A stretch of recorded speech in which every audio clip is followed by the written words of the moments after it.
श्रीमद् भगवद गीता ज्ञान यज्ञ प्रवचन क्रमांक 228 अध्याय 5वां कर्म संन्यास योग और श्लोक क्रमांक 26। ओम त्र्यंबकं यजामहे सुगंधिं पुष्टिवर्धनम् उर्वारुकमिव बन्धनान् मृत्योर्मुक्षीयमामृतात् समस्तजनकल्याणे निरतं करुणामयं नमामि चिन्मयं देवं सद्गुरुं ब्रह्मविद्वरं वसुदेवसुतं देवं कंसचानूरमर्दनम् देवकी परमानंदं कृष्णं वंदे जगद्गुरुम्। ओम तत्सत। अब भगवान श्री कृष्ण परमात्मा कहते हैं कि जो सांख्य योगी है वह किस प्रकार ब्रह्म निर्वाण को प्राप्त होता है उसकी चर्चा इस 26वें श्लोक में करते हैं। कर्मयोगी की बात बताकर अब भगवान सांख्य योगी की बात बता रहे हैं। आइए, काम क्रोध वियुक्तानां यतीनां यतचेतसां अभितो ब्रह्म निर्वाणं वर्तते विदितात्मनाम्। काम क्रोध वियुक्तानाम अर्थ है काम क्रोध से जो रहित है, यतचेतसाम जीते हुए चित्त वाले हैं, विदितात्मनाम यतीनाम और परब्रह्म परमात्मा का साक्षात्कार किए हुए सांख्य योगियों के लिए अभितः ब्रह्म निर्वाणम वर्तते। दोनों ओर से शरीर रहते हुए अथवा शरीर छूटने के बाद भी वह परम शांत परब्रह्म परमात्मा उनके लिए परिपूर्ण है। अब आइए इस पर हम लोग चिंतन करें। इस श्लोक में भी ब्रह्म निर्वाण को प्राप्त हुए यति के 3 लक्षण बताए गए हैं। पहला लक्षण क्या है? काम क्रोध वियुक्ताम, जो काम और क्रोध से रहित है। पहले काम क्रोध के वेग को सहन करने की बात कही थी, अब उनका अस्तित्व ही नहीं है ऐसा कहते हैं। बहुत ही महत्वपूर्ण बात इस श्लोक में भगवान ने कही है। कामनावान व्यक्ति का अर्थ है कि वह अतृप्त है। वासना युक्त चित्त काम क्रोध में ही डूबा रहता है। परिस्थिति निर्माण होते ही भीतर से इनका प्राकट्य हो जाता है। काम क्रोध 24 घंटे भले ही प्रकट न होते हो किंतु वे भीतर तो रहते ही है ना। अकेले में जब हम बैठे हो तो चित्त काम क्रोध विहीन हुआ सा प्रतीत होता है। इसलिए एकांत में काम क्रोध पर विजय प्राप्त करने का भ्रम हो जाता है। अकेले हम ध्यान रूप में बैठे हो तो चित्त बड़ा ही प्रसन्न रहता है और ऐसा प्रतीत भी होता है कि अब हमने काम क्रोध पर विजय प्राप्त की है। किंतु समाज में आते ही कोई निमित्त उपस्थित हो जाए, कोई सुंदर विषय समक्ष दिखाई दे तो चित्त उसकी तरफ आकर्षित हो जाता है। सुषुप्त वासना जागृत हो जाती हैं और भीतर खींचातानी शुरू हो जाते हैं। कोई गाली दे या अपमान करे तो उसके प्रति भी क्रोध जागृत हो जाता है। इसका अभिप्राय यह है कि एकांत अवस्था में भी ये महानुभाव थे किंतु इनको प्रकट करने का कारण मौजूद नहीं था। काम क्रोध के प्रकट न होने से काम क्रोध रहित हम हो गए, ऐसा समझना एक भूल ही है, भ्रम है एक। इन दोनों से मुक्त होने का अभिप्राय यही है कि काम क्रोध को जागृत करने वाले विषय समक्ष उपस्थित होने पर भी वे न जागे, उनका भीतर अस्तित्व रहे ही न। अज्ञानियों के लिए यह असंभव है, किंतु जो आत्मज्ञानी है ना, अपने स्वरूप को जो यथार्थ जानते हैं, कामनाओं के गर्भस्थान में मूल में बैठा जो तत्व है, कामना जहां से उदित होती है, उसको जो जानता है वही इनसे रहित हो सकता है और हो जाता है। काम क्रोध अज्ञानियों को अपने साथ खींचते हैं, ज्ञानियों को नहीं। ज्ञानी इनके प्रलोभन में नहीं आते, क्योंकि वे इन दोनों के अधिष्ठान स्वरूप परमात्मा को जानते हैं। प्रभु को प्राप्त करने के बाद इस क्षुद्र संसार में क्या प्राप्त करना शेष रह जाता है? एक बार भगवान को पा लिया, फिर क्या पाना शेष रह जाता है? न कुछ पाना शेष रहता है मेरे भाई, और न कुछ खोना भी। अतः वे ज्ञानी इनसे सदैव विमुक्त ही रहते हैं।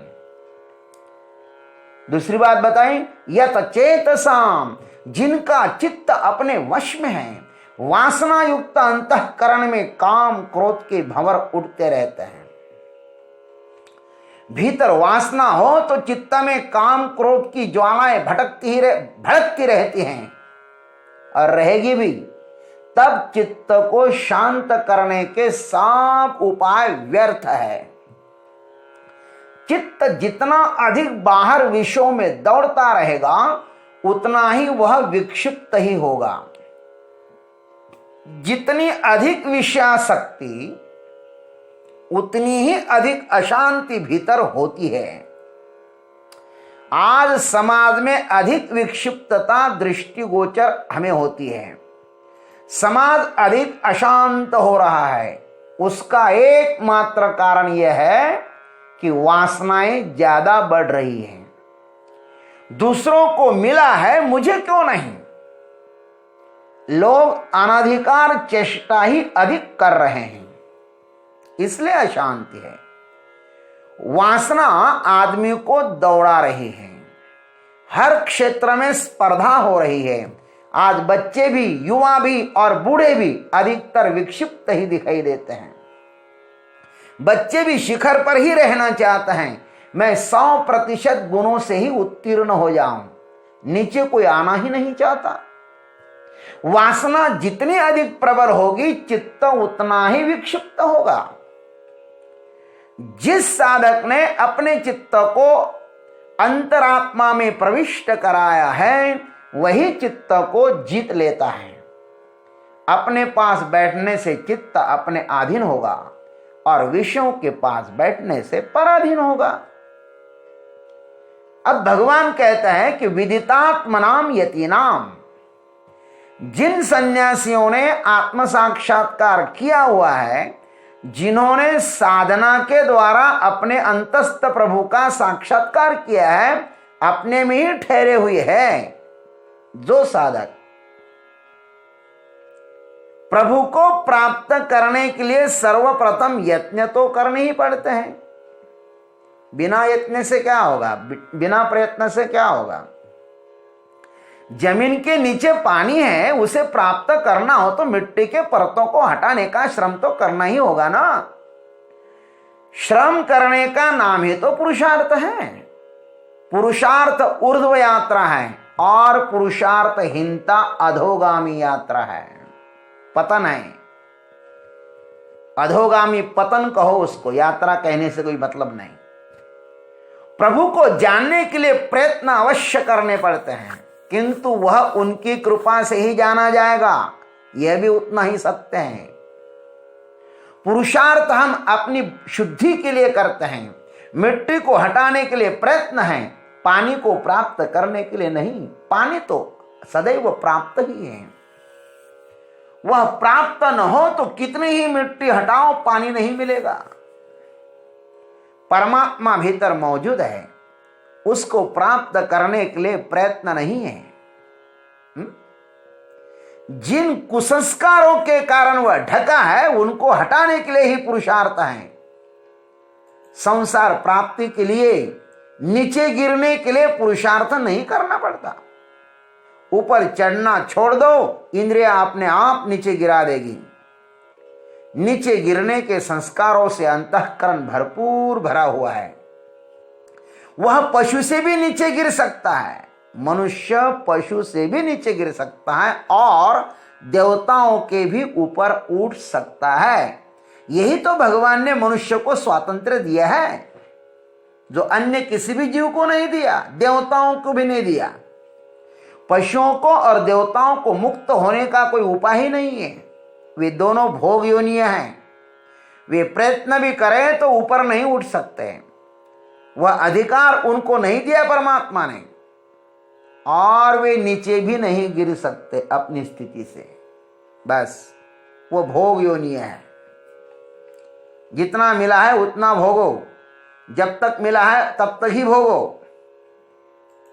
किंतु मनुष्य यत्न कर यति सन्यासी होवे तो उस परमात्मा को जान सकता है। संसार प्रारब्ध कर्म से मिल सकता है, किंतु परमात्मा नहीं। परमात्मा को पाने के लिए यत्न करना अनिवार्य है। भगवत कृपा से अनादि अनंत काल से अज्ञान रूप निद्रा में सोए हुए जीव को संसार में जाग आ जाती है। भगवत कृपा से, ध्यान रखना, भगवत कृपा महत्व की है। भगवत कृपा न हो तो आप नहीं जाग पाओगे। विवेक वैराग्य से संपन्न होकर वह अनादि काल से 3 दोषों में ढकी हुई आत्मा को जानने की इच्छा व्यक्त करता है। भगवत कृपा से यह अंतस्थ आत्मा मल विक्षेप आवरण इन 3 दोषों से ढकी हुई है। यह संस्कार बड़े ही सख्त हुए हैं। इसका आवरण भी परमात्मा की ही कृपा से निवृत्त होगा। यत्न करने वालों का सहयोग वह करता है। कौन? परमात्मा। मल का अर्थ है काम, क्रोध, ईर्ष्या, द्वेष आदि दोषों से यह जो इन विकारों में इतना उलझ गया है कि अपने में ही उसका अध्यारोप करता है कि मैं कामी हूं, मैं क्रोधी हूं। वस्तुतः वह न कामी है न क्रोधी। इस अध्यारोप को यति काम क्रोध वियुक्ता नाम से निवृत्त होता है, अज्ञानी नहीं। दूसरा दोष लगाते हैं हम विक्षेप। विक्षेप दोष है दूसरा। काम क्रोधाधीन होकर सदा ही विक्षिप्त रहना, अशांत रहना, विषयजन्य भोगों की लालसा में मग्न रहना। विषयों के चिंतन से विक्षिप्तता बढ़ती है। जो यति है वह यत चेतसाम अपने चित्त का मालिक होकर विक्षेप से निवृत्त हो सकता है। यत चेतसाम हो सकता है महाराज। और तीसरा दोष है ना, वह आवरण दोष है। स्वयं की विस्मृति, इस दोष की निवृत्ति ब्रह्मैवाहमस्मि इस महावाक्य से ही संभव है। जिस सन्यासी ने इन महावाक्यों के द्वारा अपने स्वस्वरूप को पा लिया है ना महाराज, जिसको पता लगा कि अहम ब्रह्मास्मि, फिर क्या होता है उसके जीवन में? अभितः ब्रह्म निर्वाणम वर्तते। शरीर रहते हुए भी और शरीर छूटने के पश्चात मोक्ष को ही प्राप्त हो जाता है ऐसा साधक। जिसने स्वयं को जाना है उसको अज्ञान रूप अंधकार से मुक्ति मिल गई है, ऐसा समझ लो। वेदांत मृत्यु के पश्चात की मुक्ति पर विश्वास नहीं करता। जो शरीर रहते हुए ही मुक्त नहीं हुआ, वह मरने के बाद मुक्त होगा, इसका क्या भरोसा? वर्तते का अभिप्राय यही है कि वह समस्त बंधनों से मुक्त होकर संसार में विचरण करता है, और जो बंधे हुए हैं उन्हें भी मुक्त करने का कार्य करता है। ब्रह्म भूतोधिगच्छति। लभंते का अर्थ है उस ब्रह्म तत्व को प्राप्त कर लेता है। उसका अनुभव करता है, सच्चिदानंद स्वरूप हो जाता है वह व्यक्ति। ब्रह्म निर्वाणम अभित वर्तते से इस पद से यह सूचित किया कि वह ब्रह्म में ही विचरण करता है, मोक्ष ही उसका जीवन हो जाता है। उस मोक्ष सुख को बांटने के लिए वे संसार में विचरण करते हैं और सबको सच्चिदानंद का दान करते रहते हैं। घातला दुकान देती आलिया सीदाना, तुका मने पोते देवे भरले नोहे रिते। आत्मज्ञान को बांटने में संत कृपण नहीं होते हैं, वे उदार होते हैं। उनके पास देने के लिए बहुत कुछ होता है महाराज। संत उदार उदार भरले अनंत भंडार, उनके पास सच्चिदानंद के अनंत भंडार ग्रह भरे हुए हैं। लेने वाले थकते हैं महाराज, देने वाला नहीं। परमात्मा अनंत है तो उससे मिलने वाला भी सुख अनंत ही है, शाश्वत है, सर्वत्र है। जहां जाए वह आत्म सुख उपलब्ध हो जाता है महाराज। इसलिए तो कहा अभितः ब्रह्म निर्वाणम वर्तते। वह जहां जाए वहां, मछली जहां जाते हैं ना वहां उसको पानी ही पानी दिखाई देता है। वैसे संत महात्मा जहां भी दृष्टि देखता है ना तो उसको तो परमात्मा ही दिखाई देता है। ओम तत्सत। जय गुरुदेव, जय जगदीश्वर, जय जय महा।